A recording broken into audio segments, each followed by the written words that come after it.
উত্তরবঙ্গ আলাদা করে দেওয়ার কথা একমাত্র মানুষ বলছে, আমরা মানুষের প্রতিনিধি।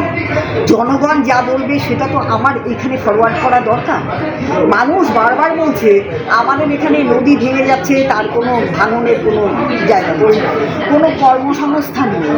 এখানে চা বাগানগুলো 30% কেটে অন্যভাবে ব্যবস্থা করে দেওয়া হচ্ছে, ওনারা পর্যটন করবেন, ওরা বিক্রি করে দেওয়া। সে সবাই এই সমস্ত ব্যাপার, রাস্তাঘাট বলুন, সব কিছু মানে কর্মসংস্থান বলুন, সমস্ত কিছু নিয়ে মানুষের এত বেশি ক্ষোভ। মানুষ বলছে আপনারা কি করছেন? তিনি উত্তরবঙ্গে যান, তিনি নাচ গান করতে ভালোবাসেন, বাগানের মেয়েদেরকে নিয়ে তিনি হাতে গ্লাভস পরে নাচানাচি করেন, এটা আমি বারবার দেখেছি।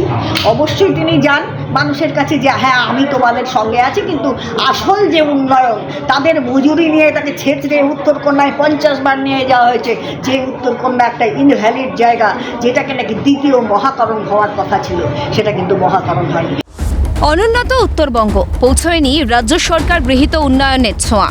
নদী ভাঙন থেকে কর্মসংস্থানের অভাবে ক্ষিপ্ত অসন্তুষ্ট মানুষ।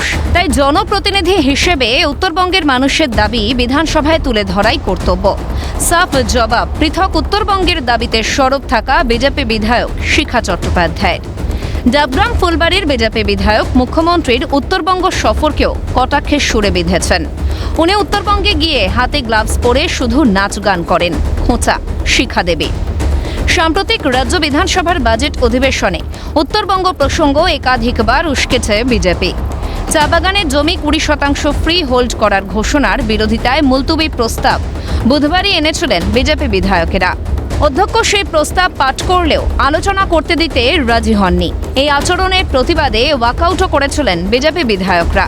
এবারে পৃথক উত্তরবঙ্গের দাবিকে ফের খুঁচিয়ে দিলেন বিজেপির ডাবগ্রাম ফুলবাড়ির বিধায়ক।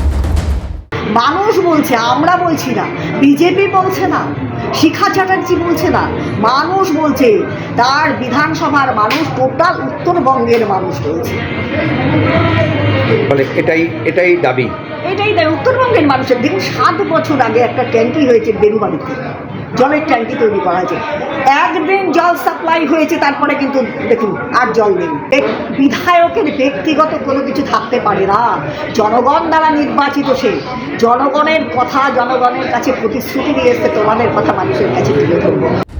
ইতিমধ্যে উত্তরবঙ্গকে উত্তর পূর্ব উন্নয়ন মন্ত্রকের সঙ্গে জুড়তে প্রধানমন্ত্রীর সঙ্গে আলোচনা করেছেন উত্তর পূর্ব উন্নয়ন মন্ত্রকের প্রতিমন্ত্রী সুকান্ত মজুমদার।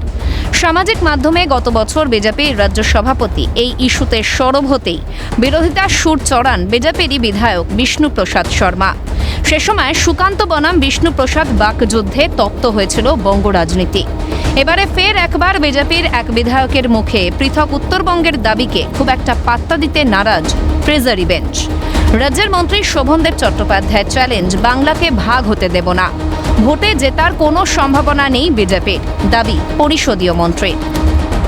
আবার এই চিঠি তোলার চেষ্টা করছে, বাংলাকে ভাগ হতে দেব না, এটা আমাদের শপথ, কোনোভাবেই দেব না। মমতা বন্দ্যোপাধ্যায় বারবার বলে দিয়েছে, সেটা বাংলার মানুষ চায়ও না, উত্তরবঙ্গের মানুষ চায়ও না।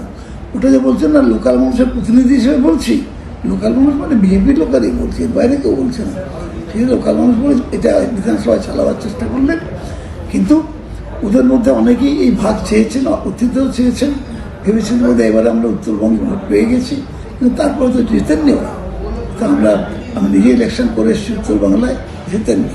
ফলে নির্বাচনে জেতার কোনো সম্ভাবনা ওদের নেই, কোনোভাবেই নেই। হাজার চেষ্টা করলেও 26 কিছু করতে পারবে না ওরা। কিন্তু শেষ চেষ্টা করছে ওদের মোহন ভাগবত এসে পাড়ায় পাড়ায় মিটিং করে মানে ধর্মীয় উন্মাদনা সৃষ্টির চেষ্টা করছেন। প্রসঙ্গ যখন উত্তরবঙ্গ, তখন গত একাধিক ভোটে বিজেপির ঝুলি ভরিয়েছে উত্তরবঙ্গ। সাংসদ থেকে বিধায়ক সবই গিয়েছে পদ্ম শিবিরের ঝুলিতে। কিন্তু 24 লোকসভা ভোটের পর কিছুটা হলেও বদলেছে সমীকরণ। সেই সমীকরণের লাভের গুড় 26 ভোটে কি পাবে শাসক শিবির, উঠছে প্রশ্ন। রাজা সাহার রিপোর্ট, ক্যালকাটা নিউজ।